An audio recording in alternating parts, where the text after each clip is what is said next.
Hi, everybody. It's Linda. Welcome to part one of our hip flexibility. So blocks if you have them, otherwise it is not needed. I want you to come on your mat. Just start to sway your hips side to side. So we're going to do a little stretch for our hips, some movement, some flexibility moves as well. So press your hips towards me, press your hips back, push it back and back. One more time. All right, can we make some hip circles? So go around again, nice and slow. Maybe you're going to move your shoulders, move your back.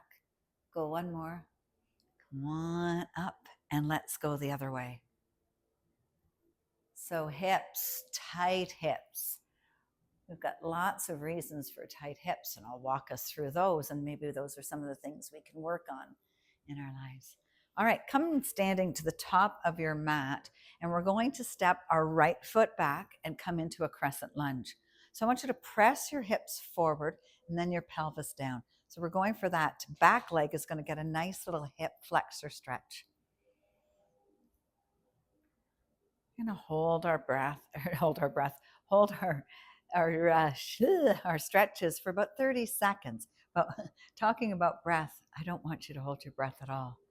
First, I want you to listen to your body. So if being really high is too much, maybe you can sink, come up a little bit. Maybe you don't sink as low. Second thing we want to do is always breathe. Sometimes when we're feeling things and we're stretching, we start back to clenching. And we don't want to clench. Clenching causes tension and stress on our body. So we want to breathe and really relax.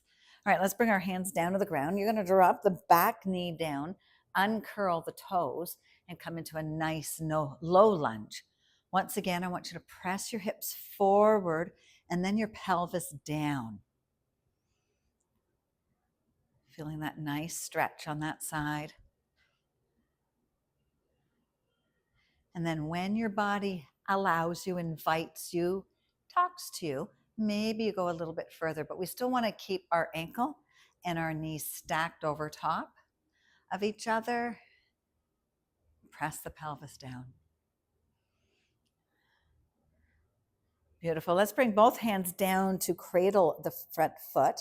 And we're going to take the right hand down to the ground and take the left hand up. So you're doing a little twist. Bring it back down and over to the other side. Twist the other way. Up and down. Let's do one more on each side. Take it up. Nice and slow. And bring it down. And then we're going to come back out of that. Just lift the front toes. Bow into your front knee. Come back forward. So let's do a few little rocks. So a little calf hamstring stretch. And then we rock forward into that hip flexor stretch. Do one more. And forward. Nice. Now let's heel toe. I'm going to turn towards the front of you. Heel toe that front foot forward. Right? Bring your hands down and roll onto the outside of the foot and see if you can open up to the side. Right? So still working with that left foot forward.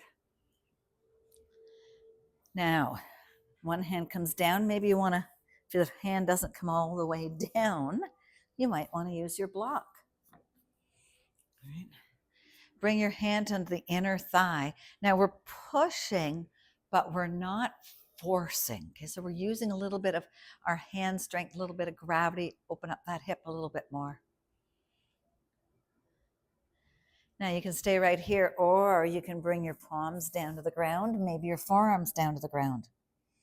Really rolling on that outside of the foot gets that nice big stretch.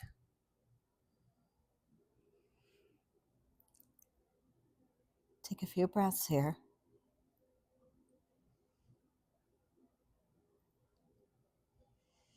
And slowly walk your hands back up.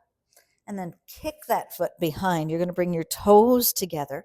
Walk your knees nice and wide to the outside corner of your mats. Sink down into your glutes. Walk your hands forward. We're going to drop the forehead down to the ground. Then I want you to really stretch. Bring your fingers as if you're Spider-Man climbing a wall and stretch through your upper back. Really push the glutes down to the ground. And then let everything soften.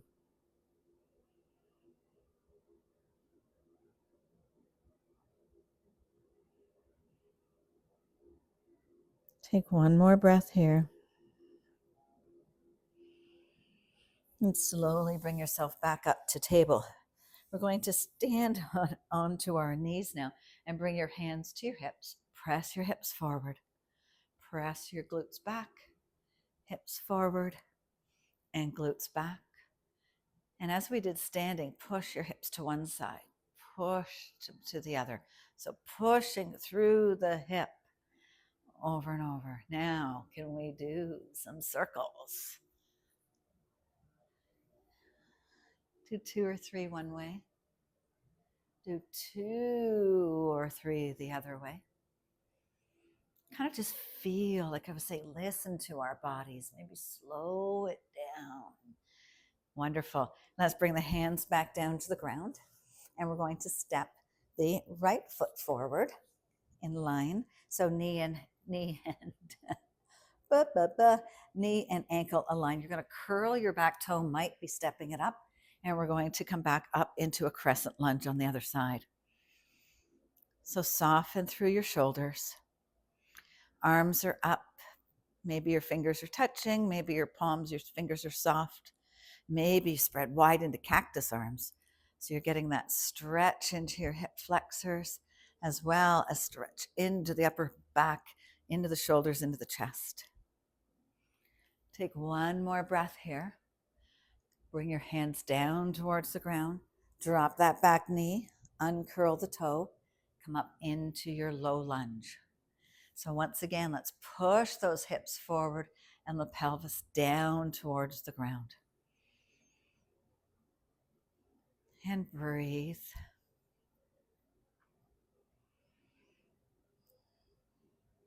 Bring the arms back up, soften through your shoulders.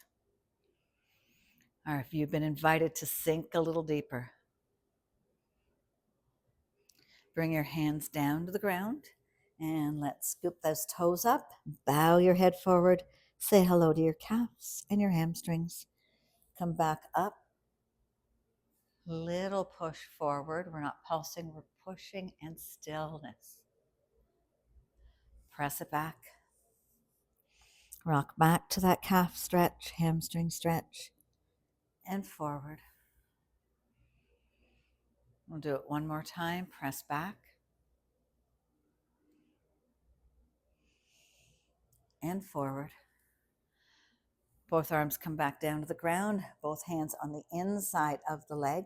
We take the right hand underneath the nose, left hand comes up, and we twist.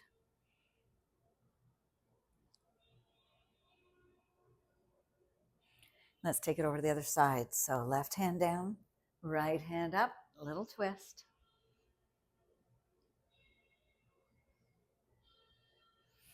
And both hands cradle. You're going to heel toe that foot to the outside, roll onto the side of your foot. Use your hand, press into that inner thigh. Maybe take your gaze up towards the ceiling and breathe. And staying right there, can you bring your forearms down the ground, drop your head. Feel that connection to your inner thigh, inner hip. Still wanting to keep the left hip stacked. And we breathe.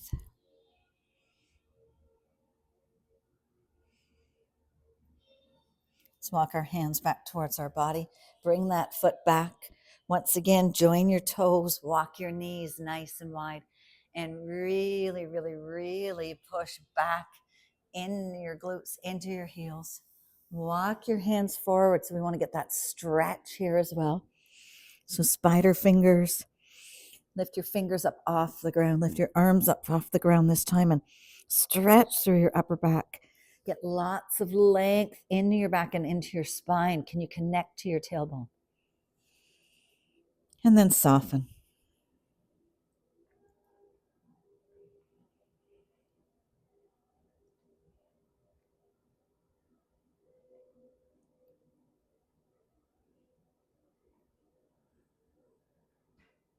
One more breath.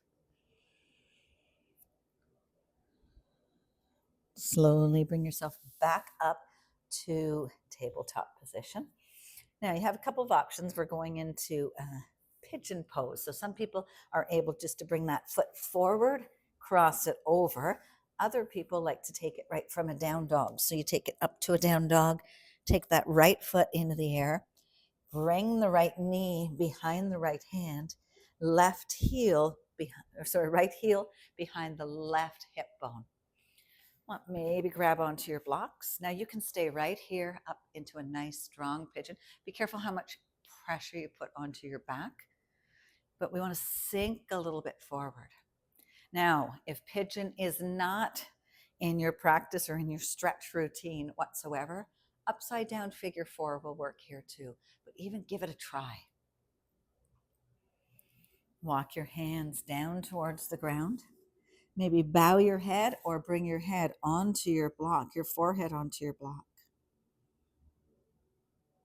And breathe.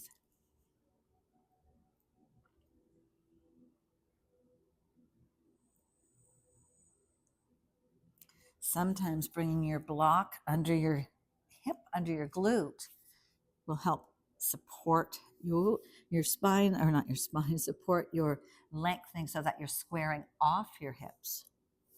Maybe you can bring your hands right down to the ground.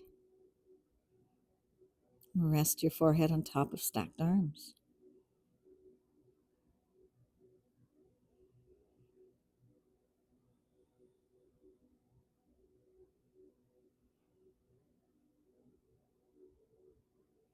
And slowly peel yourself back up. Now, if you have the block under your glute, move it to the side. Now, I just want you to drop over onto that glute, roll onto your glutes, bring your feet to the front, and then rock side to side. So a little twist, internal, external rotations.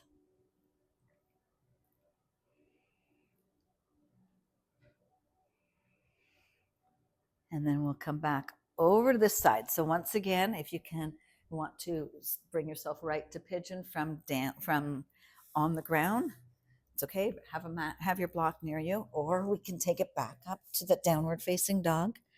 Opposite leg up into the air, and then you're bringing that knee behind the front wrist and sliding that foot back. Uncurl your toes. Let the tops of your feet kiss the earth. Again, we can stay right here into our pigeon, but want to bow a little bit.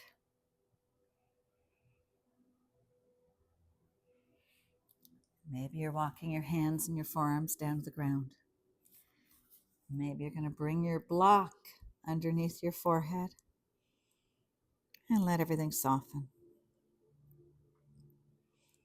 Once again, we can use our other block and bring it underneath our glute. Bow your head. Maybe you can sink down to the ground, stack your hands, and breathe.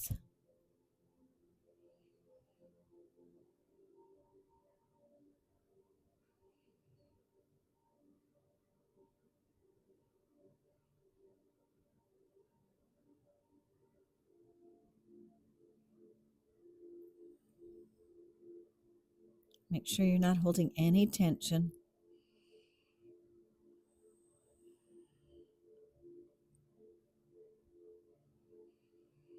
And bring your hands slowly to the front of your body. Bring your chest up. Curl those toes. Press yourself back into a downward facing dog.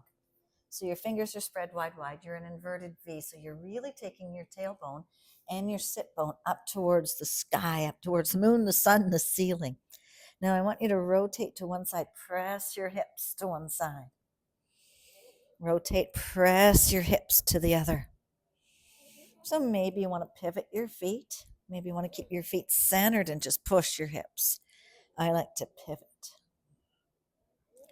Do one more on each side. And come back to center. Press your chest towards your thighs. Soften through your knees and walk your hands slowly, like to your feet. 1 and 2, 3 and 4. Sit down into a little chair. So you're sitting into a chair. Bring your arms to your heart center. Bring your hands down to the ground. Straighten the legs, straighten the hips. Bring your nose towards your knees. Sink back into your chair. Sink into those glutes. Come on all the way up. And we are done. Know that you gave your hips a little bit of love in such a short time.